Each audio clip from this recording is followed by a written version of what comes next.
Pole dance করতে বলেছে। অনুষ্ঠান প্রায় শেষ পর্যায়ে, যে যার মতো গল্প করতে করতে নিচে চলে যাচ্ছে।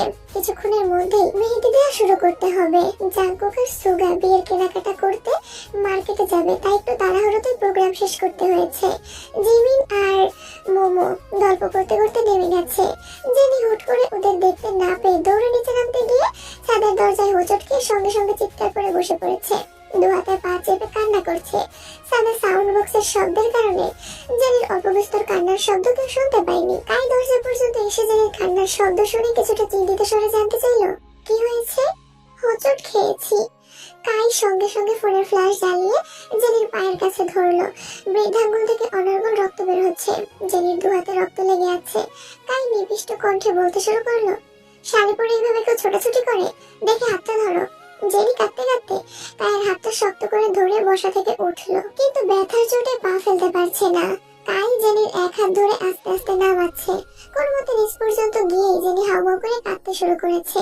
কি হয়েছে বলে আশেপাশে সবাই জড়ো হয়েছে। তাই দৌড়ে ফার্স্ট এড বক্স আনতে চলে গেছে। জেনির কান্নার শব্দে সুগা ছুটে এসে রাগান্বিত কণ্ঠে বলল, এভাবে কাঁদছিস কেন? কি হয়েছে? জেনি কাঁদতে কাঁদতে নিজের পা বাড়ালো। সুগা রক্তাক্ত আঙুল দেখে কপাল কুঁচকে গম্ভীর দৃষ্টিতে কায়ের দিকে তাকিয়ে চিৎকার করলো, এই কাই, তুই ওকে ছোট মানুষ, এভাবে ব্যথা দিয়েছিস কেন? রোজ ফ্রিজ থেকে বরফ এনে দিল। জেনি কাঁদতে কাঁদতে বলল, কাই ভাইয়া কিছু করেনি, আমি হোঁচট খেয়ে পড়ে গেছিলাম। সুগা ঘাড় ঘুরিয়ে কায়ের দিকে এক নজর তাকালো। কাই ফার্স্ট এড বক্স হাতে মাথা নিচু করে দাঁড়িয়ে আছে। সুগা হাত বাড়িয়ে স্বাভাবিক কণ্ঠে বলল, দে। তারপর জেনির দিকে তাকিয়ে তপ্তস্বরে বলল, তুই কি হাঁটতে পারিস না? কথায় কথায় দৌড় দিতে বলে কে তোকে? কালকে বুনুর বিয়ে, আর তুই ব্যান্ডেজ বেঁধে ঘুরবি, এটা কি ভালো লাগবে? আর এমন করবো না। ছাদে তে, আয়ু, জাঙ্কুক, জেহোপ, জাঙ্গুক ওরা সবাই দাঁড়িয়ে গল্প করছে। নিসা বরাবরের মতো দূরে একটা চেয়ারে নির্বাক ভঙ্গিতে বসে আছে। সবার হাসাহাসির মাঝে তে হুট করে নিজের মাথা চেপে ধরে নিচে বসে পড়েছে। জাঙ্কুক সঙ্গে সঙ্গে তেকে ধরে উদ্বিগ্ন কণ্ঠে জিজ্ঞেস করলো, এই কি হয়েছে তোর? মাথা ব্যথা করছে। তের অল্প চাপেই মাথা ব্যথা শুরু হয়ে যায়। সেখানে সকাল থেকে ঠিক মতো খাওয়া নেই। সারাদিন বাইরে বাইরে ঘুরে ফটোশুট করেছে। সন্ধ্যা থেকে ভারী লেহেঙ্গা পরে বসে আছে। তারপর এতক্ষণ নাচানাচি করলো। সব মিলিয়ে মাথায় প্রচন্ড ব্যথা শুরু হয়ে গেছে। জাঙ্কুক তেকে নিয়ে রুমে চলে গেছে। তের দিকে তাকিয়ে ঠান্ডা কণ্ঠে বলল, তুই ফ্রেশ হয়ে আয়, আমি খাবার নিয়ে আসছি। আমি নিচে গিয়ে খেতে পারবো, তোকে ফ্রেশ হতে বলেছি। জাঙ্কুক নিচে গিয়ে জেনির অবস্থা দেখে কিছুক্ষণ দাঁড়ালো। উপরে তের মাথা ব্যথা, নিচে জেনির পা কাটা। এই অবস্থায় কাকে কি বলবে বুঝতে পারলো না। তের জন্য খাবার নিয়ে আবার উপরে আসছে। অতিমাত্রায় ব্যথা সহ্য করতে না পেরে তে মাথায় ওড়না বেঁধে রেখেছে। জাঙ্কুক অল্প অল্প করে তেকে খাইয়ে দিচ্ছে। হঠাৎ দরজা থেকে এক অপরিচিত কণ্ঠস্বর কানে আসলো, আসবো? জাঙ্কুক তেমন গুরুত্ব দেয়নি। তে তাকে মৃদু হেসে বলল, মুন্নি আপু আসুন। তের খাওয়া প্রায় শেষ। জাঙ্কুক প্লেট হাতে নিয়ে মাথা নিচু করে বেরিয়ে গেছে। মুন্নি তের দিকে তাকিয়ে উদ্বিগ্ন কণ্ঠে বলল, মাথায় ওড়না বেঁধে রেখেছো কেন? মাথা ব্যথা? হ্যাঁ, সারাদিন ঘুরতে ঘুরতে আর পারছি না। আপু আপনি তো দেরি করে আসলেন কেন? আপনাকে না বলেছিলাম সন্ধ্যায় আসতে? কিভাবে আসবো বলো? রান্না করে বাবুকে খাইয়ে ঘুম পাড়িয়ে রেখে আসছি। এখন বলো, মেহেদি দেওয়ার মতো ধৈর্য আছে তোমার? তে মাথায় হাত চেপে ধরে শক্ত কণ্ঠে বলল, না থাকলেও ধৈর্য রাখতে হবে, কাল যে আমার বিয়ে। মুন্নি মুচকি হেসে মেহেদি দেওয়া শুরু করলো। এদের এলাকায় মুন্নি এখন সুপরিচিত মুখ। বউ সাজাতে যেমন এক্সপার্ট, তেমনি মেহেদি দিতেও এক্সপার্ট। ওনার নিজস্ব পার্লার আছে, প্রায় অনেক বছর হবে। এদের বাসার সবার সাথে মোটামুটি ভালো সম্পর্ক। আগে এক সময় ঈদে বাসায় এসে জেনি থেকে মেহেদি দিয়ে যেত। এখন কয়েক বছর যাবত আসতে পারেন না, কারণ ওনার বাবু 5-7 বছর বয়স। তাছাড়া পার্লারের চাপেও তেমন সুযোগ পান না। তের মাথা ব্যথা শুনে কেউ আর তের রুমে আসার সাহস করেনি। সবাই জেনির রুমে বসে মেহেদি দিচ্ছে। জাঙ্কুক ফ্রেশ হয়ে একটা ফুল হাতা টি শার্ট পরে মোটামুটি রেডি হয়ে ওষুধ নিয়ে তের রুমে আসছে। ততক্ষণে তের এক হাতে অর্ধেক মেহেদি দেওয়া শেষ হয়েছে। জাঙ্কুক তের দিকে তাকিয়ে শীতল কণ্ঠে বলল, ওষুধ খেয়েছিস? না। জাঙ্কুক কপালে আলতোভাবে হাত রেখে উষ্ণ স্বরে জানতে চাইল, ব্যথা বেশি? জাঙ্কুক এটা ওষুধ খুলে তেকে খাইয়ে আকল কণ্ঠে বলল, টেনশন করিস না, কিছুক্ষণের মধ্যেই কমে যাবে। মুন্নি আপু 2-3 বার জাঙ্কুকের দিকে তাকিয়েছে। জাঙ্কুক গ্লাস টেবিলে রাখতে রাখতে শান্ত স্বরে বলল, আমি শপিং এ যাচ্ছি, তোকে ছবি পাঠাবো, ফোন কাছে রাখিস। আচ্ছা। জাঙ্কুক যেতে নিয়ে আবারও থমকালো। তের হাতের দিকে তাকিয়ে মোলায়েম কণ্ঠে বলল, আপু নামের জায়গাটা ফাঁকা রাখবেন, আমি এসে নাম লিখে দিব। মুন্নি জাঙ্কুকের দিকে স্পষ্ট দৃষ্টিতে তাকিয়ে হেসে বলল, ঠিক আছে ভাই, তোমার নাম তুমিই লিখে দিও। জাঙ্কুক রুম থেকে বেরিয়ে গেছে। মুন্নি মিটি মিটি হাসছে আর তাকে মেহেদি দিয়ে দিচ্ছে। তে কিছুক্ষণ পর্যবেক্ষণ করে উদ্বিগ্ন কণ্ঠে জিজ্ঞেস করলো, আপু আপনি হাসছেন কেন? এমনিতেই হাসি পাচ্ছে। আপনি কি জাঙ্কুক ভাইকে নিয়ে হাসছেন? মাত্র যে আসছিল তার নাম জাঙ্কুক? জি। মুন্নি কপালে কয়েক স্তর ভাঁজ ফেলে গুরুতর কণ্ঠে বলল, ওর অন্য একটা নাম আছে না? আছে, কিন্তু সবাই এই নামেই চেনে। অন্য নামটা কি? কুকি। ইয়েস, কুকি, মনে পড়েছে। কি হয়েছে আপু? আপনি কি ওনাকে আগে থেকে চিনেন? কিন্তু উনি তো এত বছর দেশের বাইরে ছিল, আপনি কিভাবে চিনেন? সে তোমাকে খুব ভালোবাসে তাই না? অনেক ভালোবাসে। তোমাদের রিলেশনের বিয়ে? জি, মোটামুটি। কত বছরের রিলেশন? জানি না, আমি ওনাকে 2 বছর যাবত পছন্দ করি, কিন্তু ওনারটা জানি না। আমি যদি ভুল না করি, কুকি মানে তোমার জাঙ্কুক ভাই তোমাকে কমপক্ষে 15 বছর ধরে পছন্দ করে। আর সেটা শুধু পছন্দ না, যাকে বলে পাগলের মতো ভালোবাসা। তে নির্বাক চোখে তাকিয়ে জিজ্ঞেস করলো, আপনি কিভাবে জানেন? একটা গল্প শুনবে? জি, আজ থেকে প্রায় 15-16 বছর আগের কথা। তখন আমার নতুন বিয়ে হয়েছে, বছর খানেক হবে হয়তো।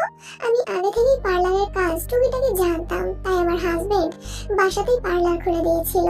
তখনও আমাকে তেমন কেউ চিনতো না। হালকা পাতলা মেকআপ, ফেসিয়াল আর টুকিটাকি মেহেদি দিয়ে দিতাম। হঠাৎ একদিন খেয়াল করলাম একটা ছেলে আমাদের বাসার অপর পাশে দাঁড়িয়ে আমাদের বাসার দিকে তাকিয়ে আছে। ছেলের বয়স 12-13 বছরের বেশি হবে না। আমি তেমন একটা গুরুত্ব দিলাম না। টানা 5-4 দিন খেয়াল করে দেখলাম ছেলেটা প্রতিদিন প্রায় ঘন্টা 2 বাসার অপর পাশে দাঁড়িয়ে থাকে। সপ্তাহখানেক পরে আমি একদিন আমার শাশুড়িকে ছেলেটার ব্যাপারে জিজ্ঞেস করলাম। তখন আমার শাশুড়ি বললেন, ওই ছেলেটা আমার সাথে দেখা করার জন্য প্রতিদিন ঘন্টার পর ঘন্টা দাঁড়িয়ে থাকে। যেহেতু আমি তখন নতুন বউ, তাই আমার শাশুড়ি কোনোভাবেই ছেলেকে আমার সাথে দেখা করতে দিতেন না। ছেলেও এত ভদ্র যে আমার শাশুড়ি না করার পর কোনোদিন দ্বিতীয়বার কিছু বলতো না। আমি আমার হাজবেন্ডকে বিষয়টা জানাই। তারপর আমার হাজবেন্ডকে নিয়ে একদিন ওই ছেলেটার কাছে যাই। ছেলেটা আমাকে দেখেই আকুল কণ্ঠে জিজ্ঞেস করেছিল, আপু আপনি কি মেহেদি দিতে পারেন? আমি তার কথা শুনে কিছুটা বিরক্ত হয়েছিলাম। একটা ছেলে 1 সপ্তাহ ধরে দাঁড়িয়ে থাকার পর জিজ্ঞেস করছে আমি মেহেদি দিতে পারি কিনা। তারপর আমি ঠান্ডা কণ্ঠে উত্তর দিলাম, মোটামুটি পারি। কেন? দুজনকে মেহেদি দিয়ে দিতে পারবেন? হ্যাঁ পারবো, কিন্তু মেয়ে হতে হবে আর আমার পার্লারে আসতে হবে। ছেলেটা নরম স্বরে বলেছিল, তারা আসতে পারবে না, আপনি বাসায় গিয়ে মেহেদি দিয়ে আসবেন প্লিজ। আমার হাজবেন্ড কিছুটা রেগেই বলেছিল, এই ছেলে তুমি কি ফাজলামো করতে আসছো? আমার ওয়াইফ কোথাও যাবে না, তুমি যাও এখান থেকে। আমার হাজবেন্ডের ধমকে ছেলেটার চোখে পানি চলে আসছিল। আমি অবাক চোখে ছেলেটাকে দেখছিলাম। ছেলেটা তার ব্যাগ থেকে কতগুলো 20, 50, 100 টাকার নোট বের করে আমার হাজবেন্ডকে দিয়ে বারবার রিকোয়েস্ট করছিল যেন আমি বাসায় যেতে রাজি হই। আমি কৌতূহলবশত জিজ্ঞেস করি, কোথায় যেতে হবে? আমার বাসায়। আমার 2টা বোন আছে, ঈদে তাদের মেহেদি দিয়ে দিবেন প্লিজ। আমি ছেলেটার কথাতে আরো বেশি বিস্মিত হলাম। এইটুকু একটা ছেলে তার বোনদের কত ভালোবাসে যে পার্লারে থেকে টাকা দিয়ে তার বোনদের মেহেদি পরাতে নিতে যাচ্ছে। আমার মন কিছুটা গড়লেও আমার হাজবেন্ড ছিল শক্ত মনের মানুষ। সে এত সহজে বিশ্বাস করতে পারছিল না। তাছাড়া আমরা যেহেতু শহরে নতুন ছিলাম, তাই সেভাবে কাউকে বিশ্বাসও করতে পারতাম না। আমার হাজবেন্ড অনেক জোরাজোরি করার পর ছেলের মুখ থেকে সত্যি কাহিনীটা বের করতে সফল হয়। আর সেই কাহিনী কোনো রূপকথার গল্প থেকে কম না। এতক্ষণ পূর্ণ মনোযোগ দিয়ে গল্প শুনছিল। মুন্নি আপু থেমে যাওয়ায় তে কপালে যে ভাঁজ ফেলে জানতে চাইলো, রূপকথার গল্পটা কি আপু? 3-4 বছরের এক রাজকন্যা খেলতে গিয়ে তার খেলার সঙ্গীদের হাতে মেহেদি দেখে বাসায় এসে ঠোঁট ভেঙে মেহেদির জন্য কান্না করছিল। রাজকন্যার আম্মুরা মেহেদি দিতে পারতো না, কিন্তু রাজকন্যা ছিল খুব জেদি আর অভিমানী। মেহেদি না দিয়ে দিলে খাবে না বলে কান্না করছিল। রাজপুত্র ছিল বাবা মায়ের একমাত্র ছেলে। বোন না থাকায় রাজকন্যাকে নিজের বোনের মতো ভালোবাসতো। ছোট্ট বয়স থেকেই বোনকে আগলে রাখার গুরু দায়িত্ব নিজের কাঁধে নিয়েছিল। সবকিছু সহ্য করতে পারলেও রাজকন্যার চোখের পানি সহ্য করতে পারতো না রাজপুত্র। বাড়ি ফিরে বোনের চোখে পানি দেখে আটকে উঠেছিল। কারণ জানার পর সঙ্গে সঙ্গে ছুটে গিয়ে মেহেদি কিনে আসছিল। কিন্তু কাঁপা কাঁপা হাতে সেই রাজকন্যার কোণে অব্দি মেহেদি দিয়ে দিয়েছিল সে। তখন থেকে কিছুদিন পর পর মেহেদির জন্য বায়না ধরতো রাজকন্যা। আর সেই বায়না পূরণ করতে রাজপুত্র মেহেদি দেওয়ার প্র্যাকটিস শুরু করে। কিছুদিনের মধ্যে ভালোই শিখে ফেলেছিল। 2 বছর ঈদে রাজকন্যাকে হাতে পায়ে মেহেদি দিয়ে দিল। বিপত্তি ঘটল 3য় বছর। রাজকন্যা একটু একটু বড় হচ্ছিল, সেই সাথে তার হিংসুটে মনোভাব সৃষ্টি হচ্ছিল।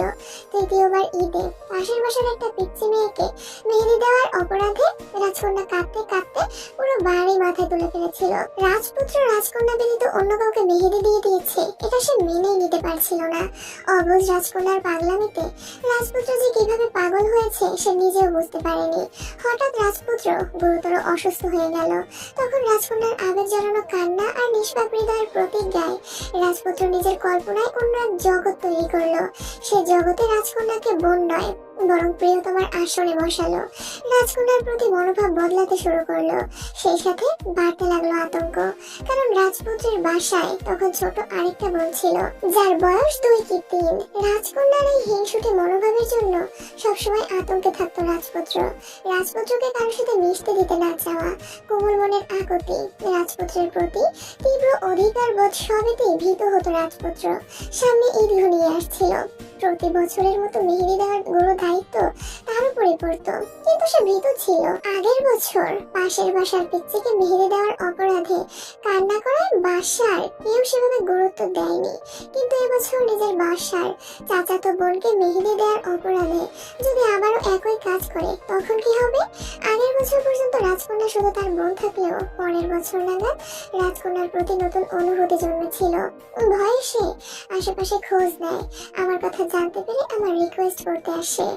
আমি আর আমার হাজবেন্ড প্রথম থেকে পুরোপুরি বিশ্বাস না করলেও শুধুমাত্র রাজপুত্রের রিকোয়েস্টে সেই বাসায় যাই। অভিমানী রাজকন্যা রাজপুত্র ছাড়া কারো থেকে মেহেদি পড়তে রাজি নয়। দীর্ঘ সময় বুঝিয়ে আমি তাকে মেহেদি পড়াতে সফল হই। সেই থেকে আজ পর্যন্ত প্রতিটা ঈদে আমিই তাকে মেহেদি পরিয়ে দেই। আশ্চর্য নয়নে চেয়ে আছে। মুন্নি আপু মুচকি হেসে ফের বললেন, আশা করি বুঝেছো যে সেই রাজকন্যাটা তুমি আর রাজপুত্রটা তোমার জাগুক ভাই। বিমোহিত নয়নে মুন্নিয়াপুর মুখের পানে চেয়ে আছে। রূপকথার গল্পের মুগ্ধতায় ডুবে নিজের মাথা ব্যথার কথা বেমালুম ভুলেই গেছে। যেখানে 2 বছরের প্রণয়ের পূর্ণতা পেতে জাগুকের মুখ থেকে ভালোবাসি শুনতে উন্মত্ত হয়ে উঠেছিল, সেখানে জাগুক 15 বছর যাবৎ পাগলের মতো একতরফা ভালোবেসে গেছে। এটা ভেবেই আটকে উঠেছে তে। ছোটবেলার এত এত স্মৃতির ভিড়ে তার মনে জাগুকের স্মৃতি খুব কমই আছে। জাগুককে নিয়ে অতীত ভাবতে গেলে তার সর্বপ্রথম মনে পড়ে ওই ছেলেটার কারণে থাপ্পড় খাওয়ার ঘটনাটা, যেখান থেকে জাগুকের প্রতি ঘৃণা আর বিরক্তি জন্মেছিল, যার দরুন এক বাসায় থেকেও জাগুকের সাথে 2 বছরে একটা সামান্যতম কথাও বলেনি। এমনকি জাগুক চলে যাওয়ার পর 7 বছরে একবার হ্যালো পর্যন্ত বলেনি। অথচ আজ সেই কথাগুলো মনে করে আনমনে হেসে ফেললো। ভেতরে ভেতরে নিজের প্রতি বেশ ক্ষুব্ধও হলো। যেখানে এমপির মেয়ের 2-4টা কমেন্ট সহ্য করতে পারেনি, জাগুকের অনুমতি না নিয়ে ব্লক করে দিয়েছিল। লিসার 2 দিনের আলগা ভালোবাসা সহ্য করতে পারেনি, সেখানে ওই ছেলের সাথে বন্ধুত্বের কারণে জাগুকের থাপ্পড় মারাটা তার কাছে আজ অযৌক্তিক মনে হচ্ছে না।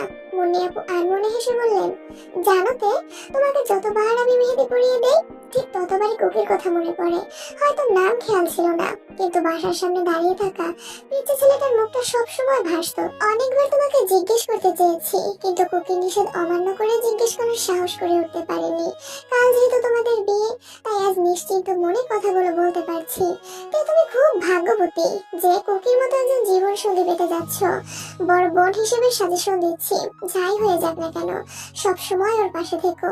তাই সদাশয় হেসে উত্তর দিল, ইনশাআল্লাহ আপু, আমি আমৃত্যু ওনার পাশে থাকবো, একদম ওনার লক্ষ্মী বউ হয়ে। মুন্নি আপু নিঃশব্দে হেসে মেহেদি পড়াতে ব্যস্ত হয়ে গেছেন। এর মধ্যে জাগুক ভিডিও কল দিয়েছে। তে কল রিসিভ করে স্পষ্ট চোখে তাকালো। মুগ্ধতায় তের 2 চোখ চিকচিক করছে, ঠোঁটে লেগে আছে নিকষিত হাসি। তের কোমল প্রাণ হৃদয়ের প্রাণোচ্ছল হাসিতে জাগুক বরাবরের মতো বিমোহিত হলো। বুকের ভেতরটা নিখুঁত ভালো লাগায় ছেয়ে গেছে। জাগুকের হৃদয়ের গহীনে চলমান উত্তাল ঢেউ সামলে অনুষ্ণ কণ্ঠে প্রশ্ন করলো, মাথা ব্যথা কমেছে? কিছুটা। মেহেদি দেওয়া শেষ? 1 হাত বাকি। জাগুক কিছুটা ততস্থ হয়ে জানতে চাইলো, নাম লেখেনি তো? না। জাগুক মৃদু হেসে বলল, আচ্ছা, নাম কিন্তু আমি এসে লিখবো। কালকের জন্য 2টা শাড়ি পছন্দ করেছি, কোনটা নিব বল? তাই ঠোঁট বেঁকিয়ে শক্ত কণ্ঠে বলল, আপনার যেটা ভালো লাগে সেটাই নিন। আমার তো দুটোই ভালো লাগছে। আমি ভেবেছিলাম 2টাই নিয়ে নিব, কিন্তু ইয়োনা বলতেছে বিয়ের শাড়ি নাকি একটাই নিতে হয়, এজন্য কনফিউশনে পড়ে গেছি। তে ভ্রু গুটিয়ে ধীর কণ্ঠে জানতে চাইলো, আপনি এবার কবে থেকে কুসংস্কার মানতে শুরু করেছেন? তোর সাথে মিশতে মিশতে আমিও কেমন যেন হয়ে যাচ্ছি। কথায় আছে না, সঙ্গদোষে লোহা ভাসে। দেখান শাড়ি। জাগো ক্যামেরা ঘুরিয়ে শাড়ি দেখাচ্ছে। মুন্নি আপুর এক হাতে মেহেদি দেওয়া শেষ, এর মধ্যে রোয়া এসে খাওয়ার জন্য ডেকে নিয়ে গেছেন। এই সুযোগেতে ছটপট বিয়ের শাড়ি বউ হাতের লেহেঙ্গা পছন্দ করে দিয়েছে। মুন্নি আপু খাওয়া শেষ করে আসতেই তে কল কেটে আরেক হাত বাড়ালো। দু হাতে মেহেদি দেওয়া শেষে মুন্নি আপু চলে গেছেন। বোগাম আর কায় ওনাকে বাসা পর্যন্ত পৌঁছে দিয়ে আসছে। জেনির রুমের মেহেদি দেওয়ার ধুম লেগেছে। জিমিন অল্প স্বল্প মেহেদি দিতে পারে, তাই যত পিচ্ছি ছিল সবাইকে এক নাগারে মেহেদি দিয়ে দিচ্ছে। জেনিকেও জিমিন মেহেদি দিয়ে দিয়েছে। রোজ সহ ওর 2-3 জন মেহেদি আর্টিস্ট ফ্রেন্ড আসছে, যারা আয়ু সহ আরো কয়েকজনকে মেহেদি দিয়ে দিচ্ছে। জিমিন মেহেদি দেওয়ার ফাঁকে একবার তের রুমে এসে দেখে গেছে, তখনও তের মেহেদি দেওয়া শেষ হয়নি। তের মেহেদি দেওয়া শেষ অনেকক্ষণ হলো। এক হাত পুরোপুরি শুকালেও অন্য হাতে এখনো শুকায়নি। কথার কথা মানুষজন বলে, মেহেদির রং যত গাঢ় হয় জামাই তত বেশি ভালোবাসে। এছাড়া মুন্নি আপুও বলেছেন, মেহেদি যত বেশি সময় রাখবে রং তত গাঢ় হবে। এজন্য তো চিন্তা করেছে আজ সারা রাতেও মেহেদি তুলবে না। তে ব্যালকনিতে দাঁড়িয়ে আপন মনে ভাবছে জাঙ্কুকের দেশে ফেরা, প্রথম দেখা, গান গাওয়া, বাইকে ওঠা, কাশবনে যাওয়া, জাঙ্কুকের জন্মদিন পালন করা, হাফসুই আপুর বিয়ে, নিউ ইয়ার, ভ্যালেন্টাইন্স সহ প্রতিটা ঘন্টায় প্রতিটা ঘটনায় এর চোখে স্পষ্ট ভাসছে। সেই সাথে বারবার মনে তোলপাড় চালাচ্ছে মুন্নি আপুর বলা রাজপুত্র আর রাজকন্যার কাহিনীটা। একটা মানুষের ভালোবাসা ঠিক কতটা নিখুঁত হলে ছোট বয়স থেকে এত বিচক্ষণ চিন্তা ভাবনা করতে পারে। এর মধ্যে জাঙ্কুক সুগার আর শপিং শেষ করে বাসায় আসছে। জাঙ্কুক গেট দিয়ে ঢুকে নিচ থেকে কিছু সময়ের জন্য তের দিকে তাকিয়ে রইল। আলোকসজ্জার নীল, লাল, সবুজ, গোল্ডেন, বেগুনি রঙের আলোতে তের মায়াবী আদরখানাও বারংবার রং পাল্টাচ্ছে। তা দেখেই জাঙ্কুক খেই হারালো। সুগার ডাকতেই মনোযোগ সরে গেছে। সঙ্গে সঙ্গে বাড়ির ভেতরে ঢুকলো। ড্রয়িং রুমে বিয়ের কেনাকাটা দেখতে সবাই হুমড়ি খেয়ে পড়েছে। জিমিন, রোজ, জেনিরা উপর থেকে ছুটে আসছে, কিন্তু তের কোনো হদিশ নেই। জিন জিজ্ঞেস করলেন, তে কোথায়? যার জিনিসপত্র তারই হদিশ নেই। এই জেনি, তেকে ডেকে নিয়ে আয়। জাঙ্কুক তৎক্ষণাৎ বলে উঠলো, আমি যাচ্ছি। এত মুরব্বীদের ভিড়ে জাঙ্কুকের অনাকাঙ্ক্ষিত কথা শুনে জিনে কপাল কুঁচকালেন। জাঙ্কুক কারো উত্তরের প্রতীক্ষা না করে দ্রুত পায়ে সিঁড়ি দিয়ে উঠছে। তের মামিরা সহ আরো অনেকেই সেদিকে তাকিয়ে আছে। জিন সুগার দিকে তাকিয়ে চোখ রাঙালেন। সুগার সঙ্গে সঙ্গে বলল, এই যে বিয়ের শাড়ি খুলছি, সবাই শাড়ি দেখুন। এইদিকে জাঙ্কুক তের রুমে ঢুকে সরাসরি ব্যালকনিতে আসছে। জাঙ্কুকের পায়ের শব্দেও তের কোনো প্রতিক্রিয়া দেখা গেল না।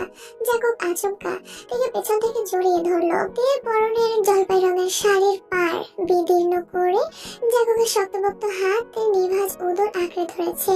অন্য হাতে কানের পাশে চুলগুলো সরিয়ে ঘাড়ে মাথা রাখলো।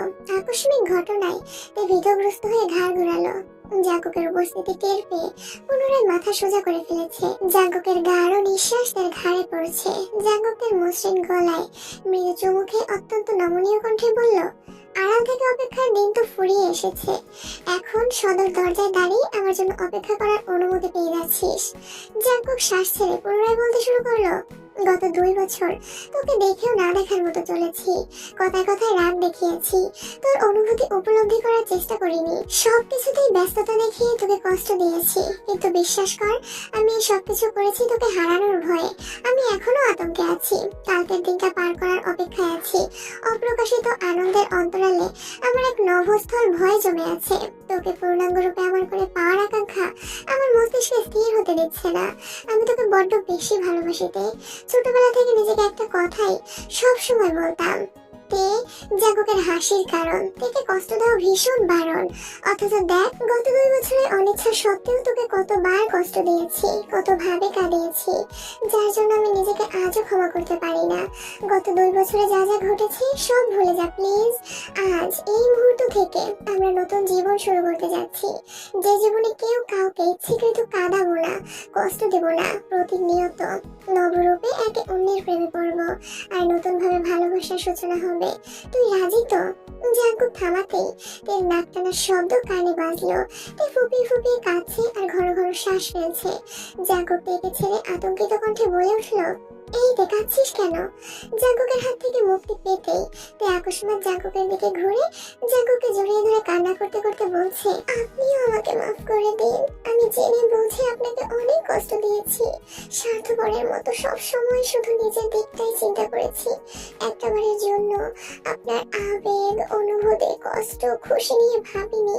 আমি মাত্র 2 বছরই আপনাকে পেতে পাগল প্রায় হয়ে গিয়েছিলাম, অথচ আপনি 15 বছর আমার দেওয়া কষ্ট নীরবে সহ্য করে গেছেন। আপনার নিকট প্রেমানুভূতির সামনে আমার 2 বছরের ভালোবাসা আজ ফিকে হয়ে গেছে। আপনাকে যে পরিমাণ কষ্ট দিয়েছি, সেই কষ্ট আমি আজীবন ভালোবেসে পরিশোধ করতে পারবো না। আমি আপনাকে ভালোবাসি, খুব ভালোবাসি, কিন্তু সেটা আপনার ভালোবাসা কেবলমাত্র 1%। আপনি আমাকে প্লিজ মাফ করে দিন। জাঙ্কুক থেকে আলতোভাবে জড়িয়ে ধরে মৃদু স্বরে বলল, আপু সব বলে দিয়েছে তোকে?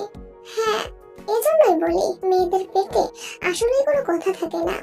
আর কিছু বলছে না। জাঙ্কুকের বুকে মুখ গুজে এক মনে কেঁদেই যাচ্ছে। তের চোখের পানিতে জাঙ্কুকের টি শার্ট ভিজে গায়ের সঙ্গে লেপটে গেছে। তের দুহাত জাঙ্কুকের পিঠে থাকায় তের মেহেদি রাঙা হাতের মেহেদির ডিজাইন অল্প স্বল্প দাগ জাঙ্কুকের পিঠে লেগে গেছে। তেকে কয়েকবার থামতে বলাতেও তে যখন থামছে না, তখন জাঙ্কুক বাধ্য হয়ে উষ্ণ স্বরে তের কানে কানে বলতে শুরু করলো, সমস্যা নেই, তোর 1% আর আমার 99% ভালোবাসার ফলস্বরূপ আমাদের তেকুকের আগমন ঘটবে। তবুও তুই এভাবে কাঁদিস না প্লিজ। তেকুকের কথা শুনে তে লজ্জায় আড়ষ্ট হয়ে জাঙ্কুককে ছেড়ে দূরে সরে দাঁড়ালো। জাঙ্কুক তত্ত্বস্বরে পুনরায় বলল, তুই বললে কাল থেকে প্ল্যানিং শুরু করি। তে ফোর্স করে বলল, না। জাঙ্কুক সহসে বলে উঠল, আজকের পর তুই কান্না করলে তোর কোলে আরেকটা কাঁদনের বাবু ধরিয়ে দেব, তারপর দুজনে মিলে একসঙ্গে কান্না করিস, ঠিক আছে? তে লজ্জায় চিবুক নামিয়ে গলায় ঠেকিয়েছে। জাঙ্কুকের চোখ মুছে তেকে নিয়ে নিচে আসছে। ততক্ষণে সুগা, ইয়োনো আর বোগাম মিলে মোটামুটি সবকিছু দেখিয়ে ফেলেছে। তে আসতেই তেকে পুনরায় দেখানো শুরু করলো। জাঙ্কুক স্থির দৃষ্টিতে তের দিকে তাকিয়ে আছে।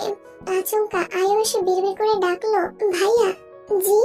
ভাবি হিসেবে বলছি, আপনার বউয়ের ভালোবাসার নিশান আপনার পিঠে লেগে আছে। অন্য কেউ দেখার আগে সেটা পাল্টিয়ে আসুন। জাঙ্কুক চোখ নামিয়ে ভীরু হেসে চোর জলদি উপরে চলে গেছে। তাই সব জিনিসপত্র মোটামুটি ভাবে দেখে নিয়েছে। অল্প স্বল্প মাথা ব্যথা নিয়ে আবার কান্না করায় তার মাথা ব্যথা বাড়তে শুরু করেছে। ঘুমে চোখ টানছে, তে তড়িঘড়ি করে ঘুমোতে চলে গেছে। জাঙ্কুক ফ্রেশ হয়ে টি শার্ট পাল্টিয়ে যেতে যেতে শুনে তে ঘুমিয়ে পড়েছে। জেনি, মোমো আর জিমিন তে রুমের সামনে দাঁড়িয়ে গল্প করছে। জাঙ্কুক ভেতরে যেতে চাইলে ওরা শক্ত কণ্ঠে বাধা দেয়। জাঙ্কুক নির্বাক চোখে তাকিয়ে ভাবছে, কারণ তখনও তের হাতে নিজের নাম লেখা বাকি। জেনি আর মোমো জাঙ্কুককে কোনোভাবেই রুমে ঢুকতে দেবে না। তাদের শর্ত একটাই, জাঙ্কুক যদি তের হাতে নিজের নাম লেখে, তাহলে জাঙ্কুকের হাতেও তারা তের নাম লিখে দিবে। জাঙ্কুকের মেহেদি দেওয়ার কোনো ইচ্ছেই ছিল না, কিন্তু তের হাতে নাম লিখতে হবে শুধুমাত্র সেই কারণে তাদের শর্ত মেনে নিয়েছে। জাঙ্কুক ঘুমন্ত তের দু হাতে অতি সন্তর্পণে নিজের নাম লিখে দিয়েছে। তারপরে মোমো আর জিমি জাঙ্কুকের দু হাতে তের নাম লিখতে শুরু করেছে। বিছানায় তে ঘুমাচ্ছে, তাই ওরা সবাই ফ্লোরে চাদর বিছিয়ে বসেছে। সুগা জাঙ্কুকের রুমে যাচ্ছিল। আচমকা তের রুমে জাঙ্কুকের কণ্ঠস্বর শুনে থমকে দাঁড়ালো। দরজা থেকে উকি দিয়ে বলল, আমি কি আসতে পারি? মোমো জিমিনের দিকে এক পলক তাকিয়ে মৃদু হেসে বলল, কাউকে না জ্বালালে আসতে পারো। সুগা ভেতরে ঢুকেই মোমোর মাথায় একটা গাঁটা দিল। জাঙ্কুকের হাতের দিকে তাকিয়ে উদাস ভঙ্গিতে বলল, আজ আমার বিয়ে নয় বলে কেউ একবারের জন্য মেহেদি দেবো কিনা জিজ্ঞেস করছে না। পুরা কপাল আমার। জিমিন মাথা নিচু করে মৃদু হাসলো। জেনি পাশ থেকে আহ্লাদি কণ্ঠে বলল, দেখো জিমিন আপু দিয়ে দিয়েছে। সুগা ঠোঁট বেঁকিয়ে শক্ত কণ্ঠে বলল, বুঝলাম না, যে কজনের হাত দেখলাম সবাই একজনের নামই বলছে। সেই একজন কি পুরো বাড়ির দায়িত্ব নিয়ে নিয়েছে নাকি? ঠিক আছে, দায়িত্ব যখন নিয়েছে আমাকেও দিয়ে দিতে হবে। জিমিন মাথা নিচু করে মনোযোগ দিয়ে মেহেদি দিচ্ছে। সুগার কথা শুনেও না শোনার মতো ভান করছে। মোমো কপাল গজিয়ে রাগী স্বরে বলল, সুগা ভাইয়া, তোমাকে আগেই বলেছি, তোমাকে আমি আগেই সাবধান করেছি, কাউকে জানাতে পারবে না। সুগা ভারী কণ্ঠে বলল, আমি কি মেহেদি দিব না? আমাকে কি মেহেদি দিয়ে দিবে না? জাঙ্কুক আকস্মাৎ গুরুভার কণ্ঠে বলে উঠল, এই মোমো, সুগার হাতে একটা ব্যাঙের ছাতা এঁকে দিত, আর হ্যাঁ, ছাতার নিচে একটা ব্যাঙও দিস। জিমিন, জেনি, মোমো তিনজন একসঙ্গে হেসে উঠল। সুগা মুখ ফুলিয়ে রাগী চোখে তাকিয়ে বলল, অভদ্র জামাই, বউয়ের বড় ভাইকে যথাযথ সম্মান দেয় না। জাঙ্কুক শক্ত কণ্ঠে বলল, পার্সোনালি দেখা করবেন ভাইজান, আপনাকে একদম সম্মানের চূড়ায় পৌঁছে দিব। জাঙ্কুকের মেহেদি দেওয়া শেষ। জাঙ্কুক উঠে যেতে যেতে জিমিনকে উদ্দেশ্য করে বলল, এই অবুঝ ছেলেটাকে একটু মেহেদি দিয়ে দাও। জাঙ্কুকের কথাটা বলতে দেরি হলেও সুগার হাত বাড়াতে দেরি হলো না। জিমিন তত্ত্বস্বরে জানতে চাইল, কি লিখবো? সুগা ভাবছে। জেনি পাশ থেকে বলল, ABCDE পর্যন্ত লিখে দাও। সুগা চোখ ঘোরাতে জিমিন আবারও জিজ্ঞেস করলো, আপনার নাম লিখে দিব? হাতে কেউ নিজের নাম লিখে? তাহলে কি লিখবো? তোমার ইচ্ছে। রোজ মোমোকে ডাকছে। মোমো ওদের টাকা দিয়ে চলে গেছে। জেনির ঘুম পাচ্ছে, তাই জেনিও গিয়ে তার পাশে শুয়ে পড়েছে। জিমিন সুগার হাতে ছোটখাটো একটা ডিজাইন করে দিচ্ছে। প্রায় শেষ দিকে সুগা হাতের একটা অংশ দেখে মোলায়েম কণ্ঠে বলল, এখানে যে লিখে দাও। জিমিন সঙ্গে সঙ্গে ভ্রু কুঁচকে স্পষ্ট দৃষ্টিতে তাকে প্রশ্ন করলো, যে কেন লিখবো? আমার ইচ্ছে তাই। আমি পারবো না। কেন পারবে না? এমনি লিখতে বলেছি, লিখো। যে মানে কি? Jam packed. হোয়াট? আমি খুব ব্যস্ত, তাই হাতে জ্যাম প্যাকড লিখে রাখবো। তাতে তোমার কোনো সমস্যা? ডিজাইনারের কাজ ডিজাইন করা, এত কথা বলা নয়। জিমিন একদম ছোট করে যে লিখে দিয়েছে, যাতে স্পষ্ট না ভাসে। সুগা নিজের হাতটা ভালোভাবে দেখে আকুল কণ্ঠে বলল, বাহ, তুমি তো খুব বুদ্ধিমতী। জিমিন মনে মনে আওড়ালো, নিজের নামের অক্ষর বড় করে লিখে নিজে ফাঁসার কোনো ইচ্ছে নেই আমার। সুগা চলে গেছে। জিমিন দরজা বন্ধ করে তার পাশে গিয়ে শুয়েছে।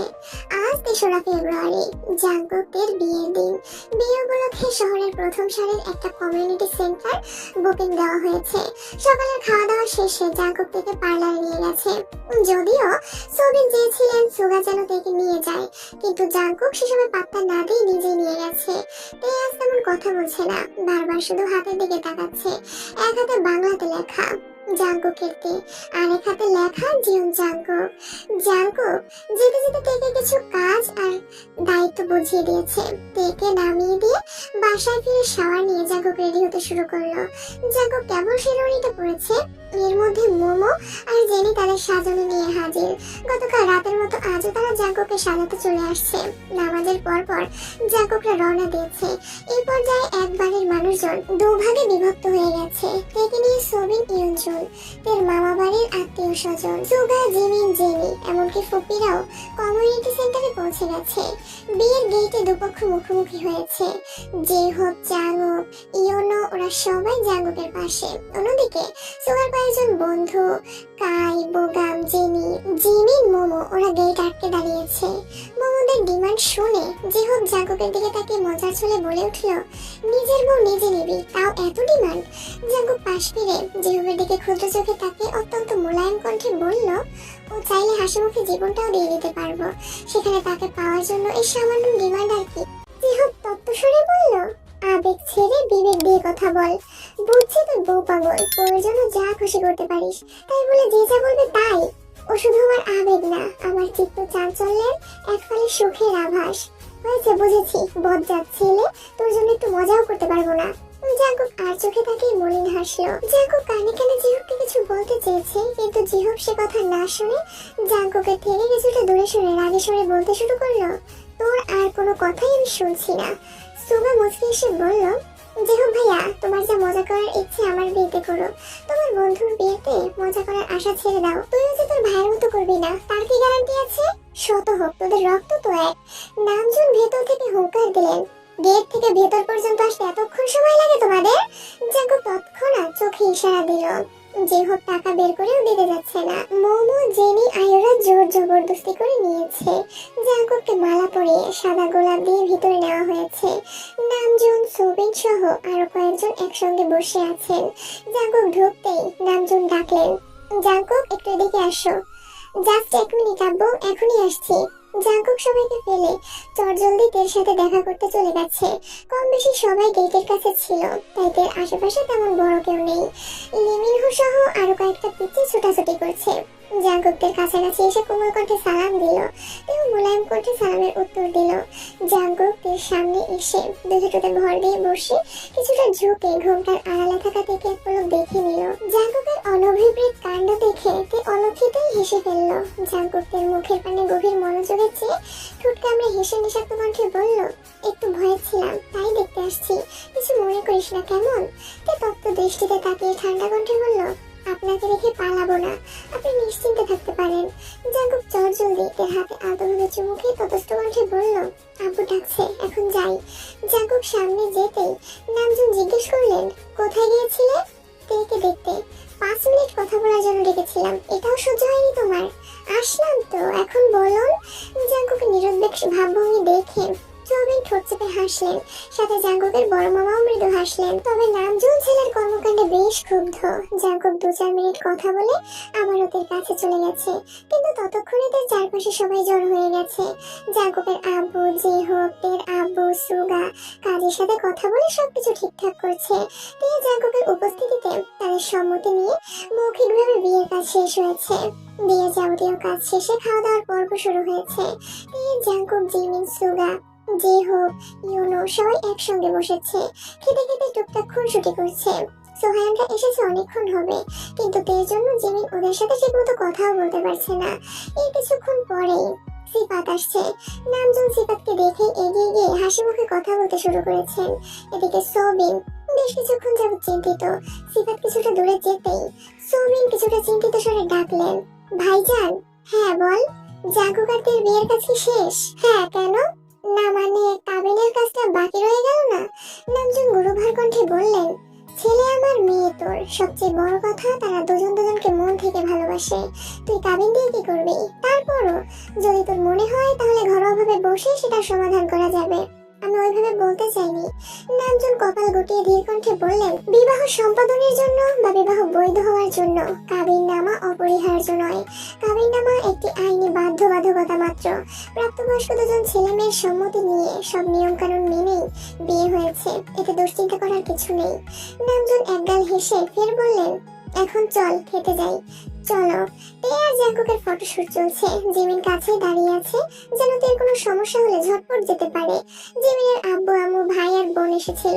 খাওয়া দাওয়া করে তে জাঙ্কুকের সাথে কয়েকটা ছবি তুলে কিছুক্ষণ আগেই বেরিয়েছে। ওনারা চলে যাওয়ার খানিক বাদে আচমকা সুগা এসে জিমিনের পাশ ঘেসে দাঁড়ালো। সুগাকে দেখে জিমিন কিছুটা সরে যাওয়ার চেষ্টা করলো। সুগা সহসা শীতল কণ্ঠে বলল, তারপর বলো, তুমি কবে বিয়ে করবে? জিমিন ভ্রুকুচকে বলে উঠল, মানে বিয়ে করবে না? আগে আপুর বিয়ে হোক, তারপর ভেবে দেখবো। ও। জিমিন ভনিতা ছাড়াই প্রশ্ন করলো, কেন বলুন তো? তোমার বেস্ট ফ্রেন্ডের বিয়ে হয়ে যাচ্ছে, তোমার খারাপ লাগছে না? খারাপ কেন লাগবে? তুই তার প্রিয় মানুষকে বিয়ে করতে পেরেছে, এতে আমি খুব খুশি। তোমার প্রিয় বলতেই সোবিন দূর থেকে উচ্চস্বরে ডাকলেন, সুগা। সুগা ভয়ে আঁতকে ওঠে। ও বাবা বলে তড়িৎ বেগে জিমিনের পাশ থেকে সরে গেছে। জিমিন উদ্বেগহীন চোখে তাকিয়ে আনমনে হাসলো। বাহিরে সুগা যতই রাগে রাগে ভাব নিয়ে থাকুক না কেন, বাসার ভেতরে সে আপাতমস্তক ভীত একটা ছেলে। জেনি টেবিলে মাথা রেখে মুগ্ধ চোখে চেয়ে জাঙ্কুক আর তেকে দেখছে। তের চোখে মুখে লজ্জা লজ্জা ভাব থাকলেও জাঙ্কুকের চোখে লজ্জার ছিটে ফোটাও নেই। নতুন জামাইয়ের যেসব গুণাবলী থাকা প্রয়োজন তার একটাও জাঙ্কুকের মধ্যে নেই। এই একবার তের সাথে দুষ্টুমি করছে, আবার সুগার জিহুকের সঙ্গে দুষ্টুমি করছে। ছবি সুন্দর না হলে ফটোগ্রাফারের মাথায় গাঁটটা দিয়ে স্টাইল শিখিয়ে দিচ্ছে। জেনি সেগুলোই মনোযোগ দিয়ে দেখছে। তাই একটা আইসক্রিম জেনির সামনে রেখে মৃদু স্বরে বলল, খেয়ে নাও। জেনি মাথা তুলে তাকিয়ে প্রশ্ন করলো, আমি কেন খাবো? গরমের মধ্যে আইসক্রিমটা খেলে তোমার ভালো লাগবে, তাই নিয়ে আসছি। আমার ভালো কবে থেকে চিন্তা করা শুরু করেছো তুমি? যেভাবে এদিক সেদিক হোঁচট খাচ্ছ, চিন্তা না করে উপায় আছে? তুমি ধাক্কা না মারলেই হলো। জেনি মুচকি হেসে চলে গেল। শেষ বিকেলের দিকে ইয়নজনরা বাসায় চলে আসছেন। তে আর জাঙ্কুককে বরণ করার প্রস্তুতি নিচ্ছেন। কাজের ফাঁকে জিন আকস্মাৎ প্রশ্ন করে বসলেন, তোর মেয়ের বিয়েতে তুই খুশি তো বোন? ইয়নজন মুচকি হেসে বললেন, একটা কথা বলবো আপা? বল। জাঙ্কুকের সাথে তোর বিয়ের ব্যাপারে আমি আরো অনেকদিন আগেই ভেবে রেখেছিলাম। সত্যি? আমাকে বলিসনি কেন? কিভাবে বলতাম বলো? এইবারের পুরুষদের কিছু বলতে গেলে ভয় লাগে, অন্ততপক্ষে বিয়ের বিষয়ে। প্রথমে তার আব্বুকে বলতে চেয়েছি, কিন্তু ওনার ছেলে দেখার তোড়জোড় দেখে আর বলতে পারিনি। তারপর একদিন রোহাকে কথার কথা এমনিতেই বললাম, সে তো ভয়ে শেষ। আমাকে সঙ্গে সঙ্গে বারণ করেছে যেন তোমাকে কিছু না বলি। আমি সব ভুলে একদিন তোমাকে বলে ফেলতে চেয়েছিলাম। তৎক্ষণাৎ তোমার অতীতের ঘটনা মনে পড়ে গেছিল। আমার উল্টাপাল্টা চিন্তার জন্য বাসায় যেন নতুন কোনো অশান্তি সৃষ্টি না হয়, এজন্য আর কিছুই বলিনি। জাঙ্কুকের আম্মু শীতল কণ্ঠে জানালেন, যা হয়েছে ভালোই হয়েছে। ছেলে মেয়ে পছন্দ করেছে, তারা ভাই ভাই সিদ্ধান্ত নিয়েছে, এতে আমাদের কোনো হাত নেই। আমার মেয়েটার জন্য একটু ভয় হচ্ছে আপা। কেন? আমি জানি জাঙ্কুক একে অনেক পছন্দ করে, সারা জীবন আগলে রাখবে, কিন্তু সবকিছুর পরেও জাঙ্কুকের শরীরে ভাইজানের রক্তই বইছে। তাছাড়া ওর রাগটাও বেশি, রাগের মাথায় তের সাথে যদি খারাপ আচরণ করে। জিন মলিন হেসে বললেন, এখনই এত ভয় পাচ্ছিস কেন? ওরা তো আমাদের চোখের সামনেই থাকবে, যা হবে দেখা যাবে। সন্ধ্যার আগে আগে জাঙ্কুককে বাসায় আসছে। ওদের বরণ করে দুধ মিষ্টি খাইয়ে বাকি নিয়ম কানুন শেষ করে তেকে নিয়ে জিন ভেতরে চলে যাচ্ছেন। এদিকে জাঙ্কুক ড্রয়িং রুমে দাঁড়িয়ে নির্বাক চোখে তাকিয়ে আছে। সবার পূর্ণ মনোযোগ দিয়ে এদিকে দেখে জাঙ্কুক ভ্রকুচকে প্রশ্ন করলো, আমি এখন কি করব? তোর যা ইচ্ছে কর গিয়ে। জাঙ্কুক দাঁত চেপে বের করলো, বউটাকে দিয়ে গেলাম তো দেখতে তো পারতাম। জিমিনরা পরে গাড়ি দিয়ে আসছে, তাই একটু দেরি হয়েছে। জেনি, মোমো আর জিমিন গেটের কাছে আসতেই সুগা গুরুভার কণ্ঠে বলল, জিমিন। জিমিন সহ ওরা সবাই স্পষ্ট চোখে তাকিয়েছে। সুগা তৎক্ষণাৎ বলে উঠলো, আমি জিমিনকে ডেকেছি। তোদের নাম জিমিন? না।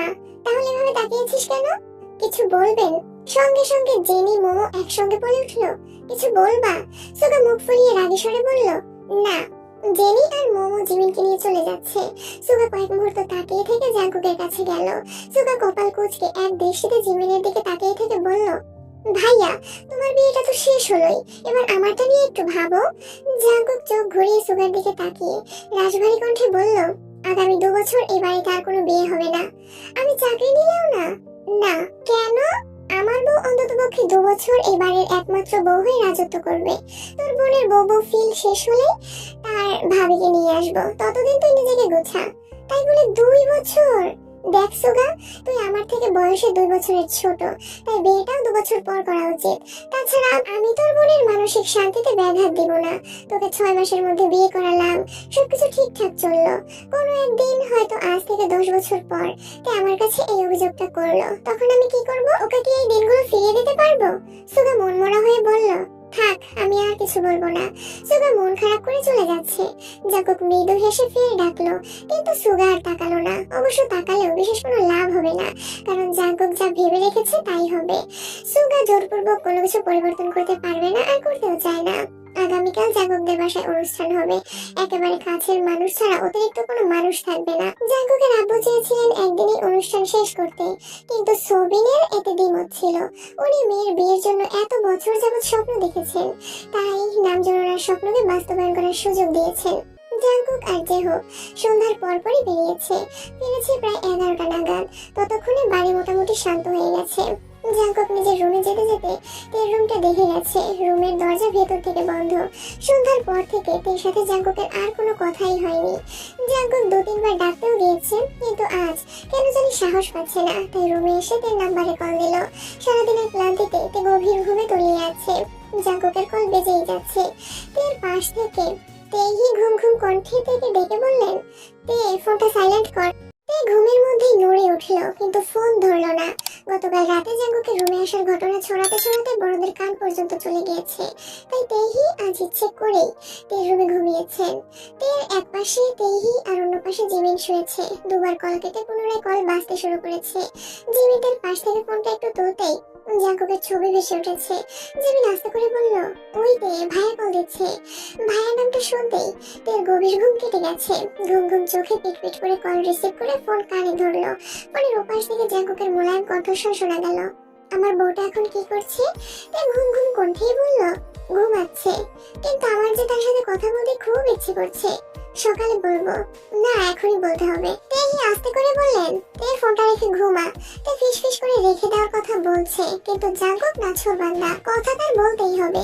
জাঙ্কুক তপ্ত স্বরে বলল, চল ছাদে যাই। কেন? আমার চাঁদটাকে দেখতে খুব ইচ্ছে করছে। এখন ছাদে যেতে পারবো না। ছাদের কথা শুনে এই রাগী স্বরে বলে উঠলেন, এই জাঙ্কুক, ফোনটা রাখবি তুই? আর একটা রাত সহ্য করতে পারছিস না? তেহির ধমক খেয়ে তে কেঁপে ওঠে, সঙ্গে সঙ্গে কল কেটে দিয়েছে। তে ভয় পেলেও জাঙ্কুকের মনে কিঞ্চিত ভয় বলতে কিছু নেই। ফুপির ঝাড়ি খেয়েও জাঙ্কুক কল দিয়েই যাচ্ছে। তে ফোন সাইলেন্ট করে রেখেছে ঠিকই, কিন্তু জাঙ্কুকের অনাবশ্যক কলে বুকের ভেতরটা অবিচ্ছিন্নভাবে কম্পিত হচ্ছে। বাহির থেকে আলোকসজ্জার ঝলমলে আলো রুমে প্রবৃত্ত হচ্ছে। তে ঘাড় ঘুরিয়ে জিমিনের দিকে এক পলক তাকালো। জিমিন গভীর ঘুমে নিমগ্ন। পরপর তাকালো ফুপির দিকে। ফুপির ভারী নিঃশ্বাসের শব্দেই বোঝা যাচ্ছে উনিও ঘুমে। তে বুকের উপর ফোন চেপে অতি সন্তর্পণে জিমিনের পাশ দিয়ে নেমে উদ্গ্রীব পায়ে বারান্দায় গিয়ে কল করলো। জাঙ্কুক তৎক্ষণাৎ অনচ্ছ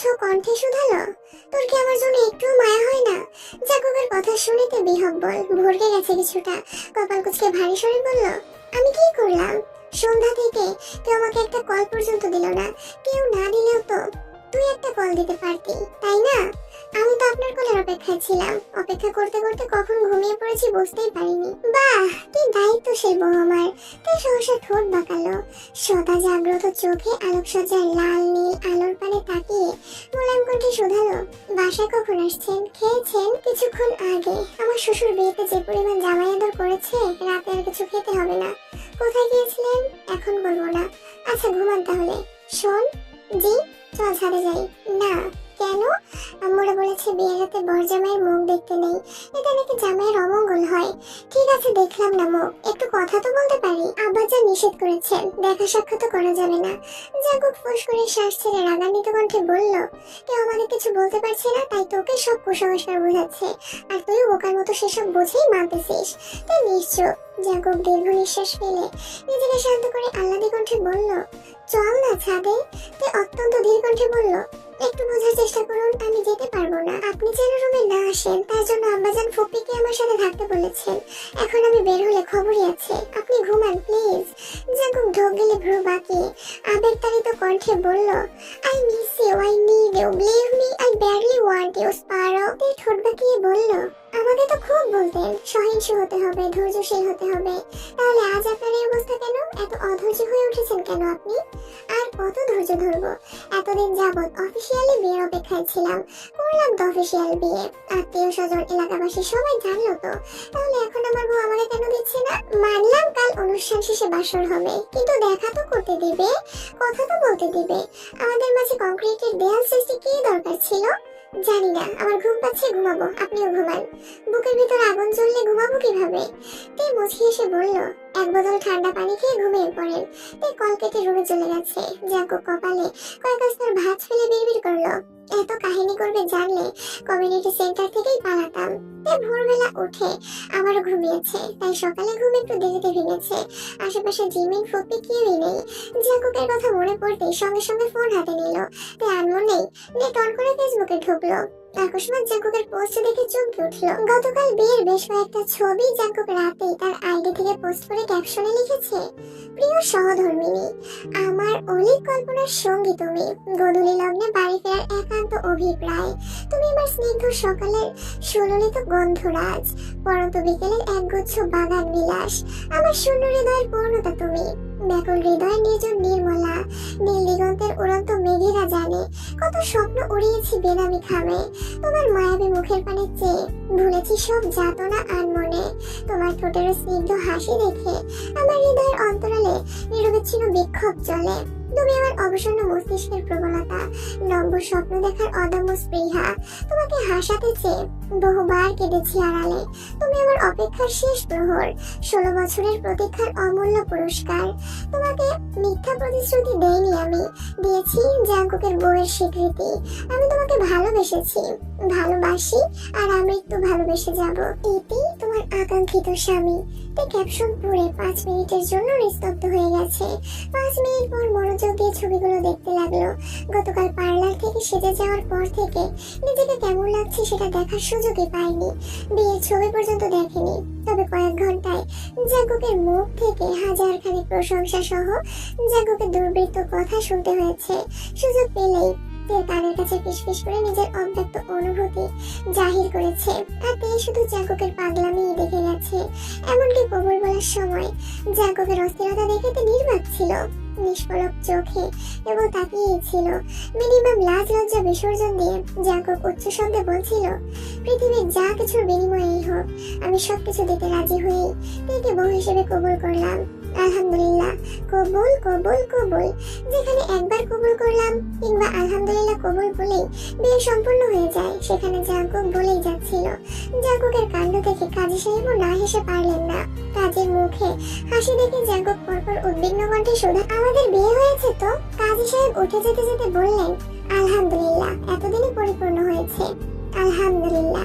কাজী চলে যেতে জাগুক তের দিকে তাকিয়ে ভ্রু নাচিয়ে বলে উঠল, এই ভরাট মজলিসে সবাইকে সাক্ষী রেখে আমি জাগুক তার তেকে বিয়ের প্রস্তাব দিচ্ছি। তেকে জাগুককে স্বামী হিসেবে কবুল করছে। তে জাগুকের ঝলমলে চোখের দিকে তাকিয়ে হঠাৎ ঠোঁট চেপে হেসে মোলায়েম কণ্ঠে জবাব দিল, কবুল করলাম, আলহামদুলিল্লাহ, কবুল কবুল কবুল। জাঙ্কুকের পাগলামি সেখানেই থামেনি। গতকাল বাসায় ফেরার সময় জাঙ্কুক হঠাৎই তার কানে ফিসফিস করে বলছিল, চিরদিনের জন্য শ্বশুর বাড়িতে চলে যাচ্ছিস, একটু কান্না কর, মানছি একই বাড়িতেই যাচ্ছিস, তাই বলে কাঁদবি না।